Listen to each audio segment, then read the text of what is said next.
partly I took some classes, and I sort of, as kind of a default, became an economics major, although I'd taken courses in a lot of other areas. The big thing that kind of led me to decide this is the career I want is I had the opportunity after I graduated to work on a project as a research assistant. I didn't provide much assistance, but I learned a heck of a lot.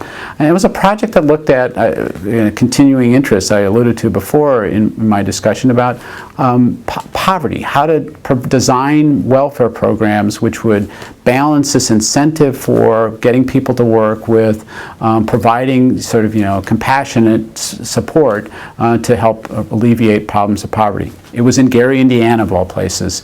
So I spent a year living near Gary, Indiana, working in this project that was trying to design and study what had actually happened with poor families in the Gary, Indiana area. I thought this was really kind of fascinating. One, it solved, it addressed something that I did see as an objective, which is I wanted a meaningful career on addressing policy issues.